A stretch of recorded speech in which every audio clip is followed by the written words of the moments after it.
The hum of the twin GE-90 engines was a low, comforting drone, a steady heartbeat beneath the stretched metal skin of the Boeing 777ER. Outside, the last whispers of European twilight had given way to an inky Atlantic vastness. Inside the cabin, lights were dimmed, casting a soft glow on the faces of passengers settling in for the overnight journey from London Heathrow to New York JFK. The clink of ice in drinks, the rustle of newspapers, and the murmur of hushed conversations filled the air, a familiar symphony of travel. Sarah, a seasoned flight attendant in her late 30s, moved with practiced ease through the aisle, her smile fixed but genuine, her eyes subtly scanning for any needs. She was tired, the miles weighing on her bones, but the rhythm of the job was ingrained. As she passed row 23, a fleeting movement caught her eye. Ethan, a young man no older than 16, was hunched by the window, his head almost pressed against the cold glass. He was clutching something in his hands, a small worn photograph. His knuckles were white, his breathing was shallow, rapid, and his eyes darted around the cabin like a trapped bird. He looked utterly terrified. Just then, a gentle sway rippled through the aircraft, a minor patch of turbulence, barely enough to spill a drink, but Ethan flinched violently. He gasped, his face paling even further. Sarah paused, her professional facade momentarily softening. "Everything all right, sweetheart?" she asked, her voice calm and even. "Just a bit of chop, nothing to worry about." Ethan looked up, his eyes wide and unfocused. He mumbled something, words tangled and indistinct. "Sick? Turbulence? Just nervous?" He gestured vaguely with his free hand, though his grip on the photograph remained vice-like. Sarah leaned in slightly, a practiced, reassuring smile on her lips. She'd seen it countless times, first-time flyers, nervous flyers, kids missing their parents. "It's perfectly normal to feel a bit jumpy," she said, her tone empathetic. "Try taking a few deep breaths. You could put on a movie, distract yourself. We'll be over this patch soon." She paused, waiting for a clearer response. Ethan nodded, a quick, jerky motion, still pale. He turned back to the window, though his eyes seemed fixed on some distant point beyond the dark glass. Sarah, satisfied that it was merely typical flight, anxiety offered another quick, "Let me know if you need anything," and moved on, her attention drawn to a passenger signaling for water. The familiar rhythm of the flight resumed, but a seed of unease, tiny and dismissed, had been planted. Ethan remained hunched, the photograph clutched tight, a silent testament to a fear far deeper than just the passing turbulence. 3 hours melted away into the inky night. The cabin had settled into the deep quiet of an overnight flight. Most passengers were either slumped in sleep, wrapped in scratchy airline blankets, or engrossed in the bluish glow of their entertainment screens. The occasional soft snore or quiet cough was the only interruption to the drone of the engines.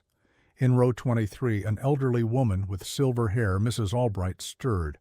Her bladder, it seemed, was more insistent than her desire for sleep. She gently nudged the teenager in the window seat, hoping he would rouse and let her pass. "Excuse me, dear," she whispered, a polite tremor in her voice. When there was no response, she nudged again, a little firmer. "Young man?" she frowned. The seat was reclined, the blanket laid out, but it was suspiciously flat. With a growing sense of confusion, she leaned forward, peering over the seat back. Her eyes widened slightly. Ethan's seat was empty. His blanket was neatly folded, almost as if someone had tidied it. His personal electronic device, a small tablet, was gone. But on the tray table, stark against the beige plastic, lay the same worn photograph he had been clutching. Mrs. Albright's brow furrowed. She hadn't seen him get up. She hadn't heard a thing. A cold ripple of unease traced its way down her spine. She quickly unbuckled her seatbelt and stood, her eyes darting around the dim cabin before she spotted Sarah in the galley, preparing drinks. "Excuse me, miss?" Mrs. Albright's voice was a little shaky.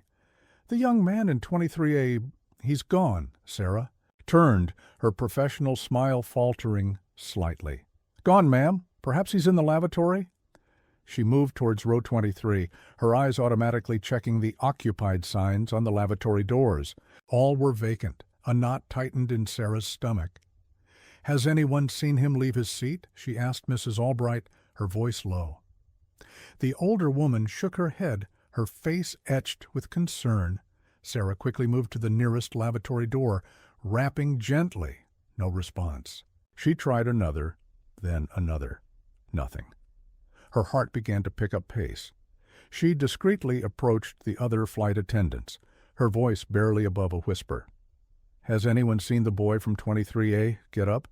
The one traveling alone?" Blank stares, shakes of heads.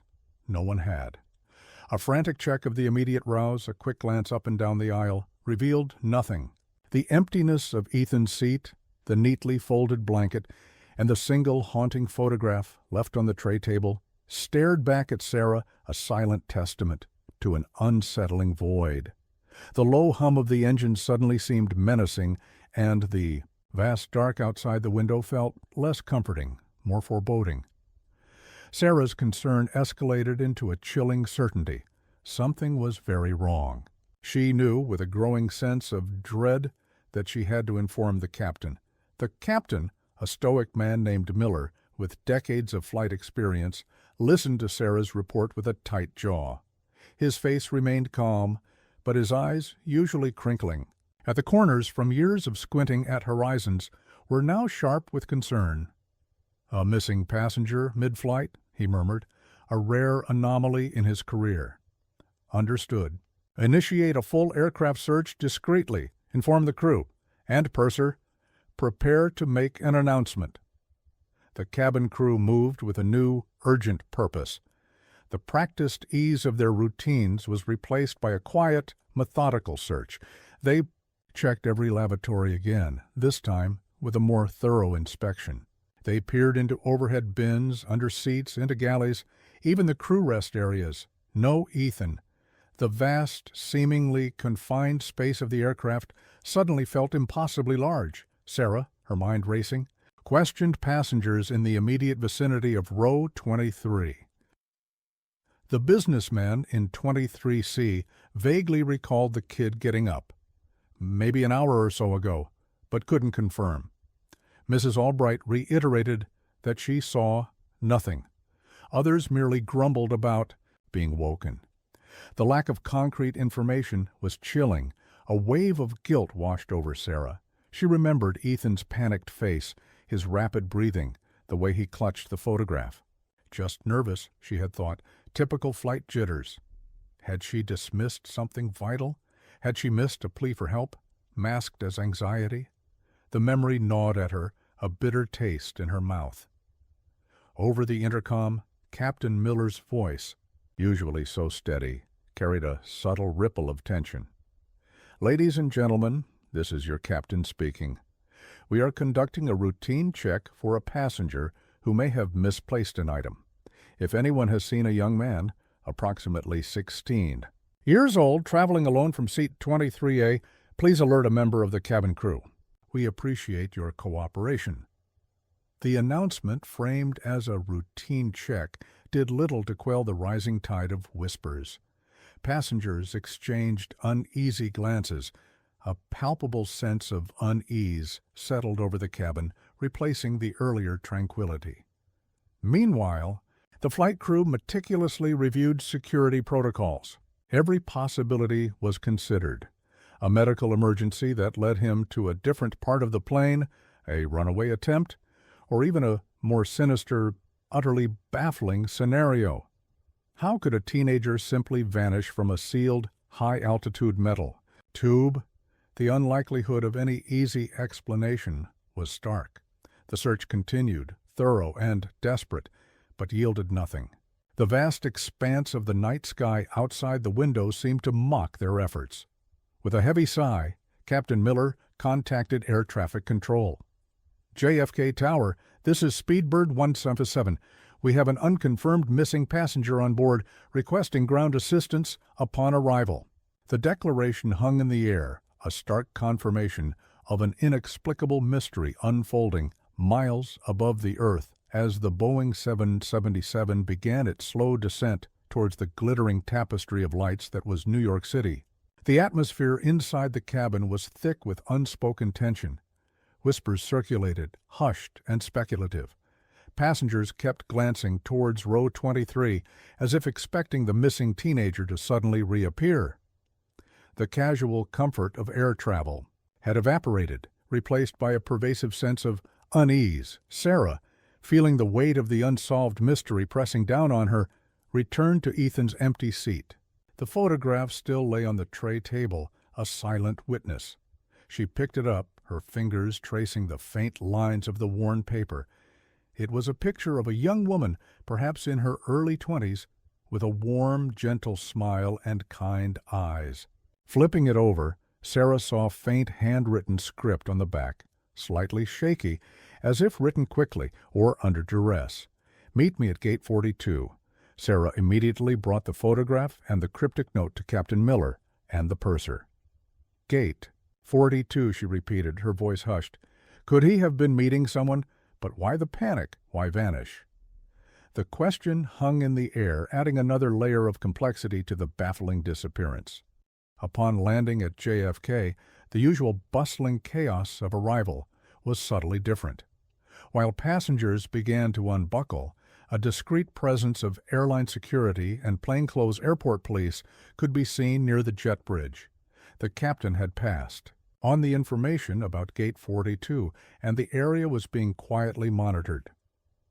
Sarah stood near the exit, a forced smile on her face as she bid passengers farewell. Her eyes, however, scanned every face, searching for a sign, a clue, the missing teenager. Each passenger that disembarked, each face that passed, was not Ethan. A crushing disappointment settled in her chest with every empty space on the jet bridge.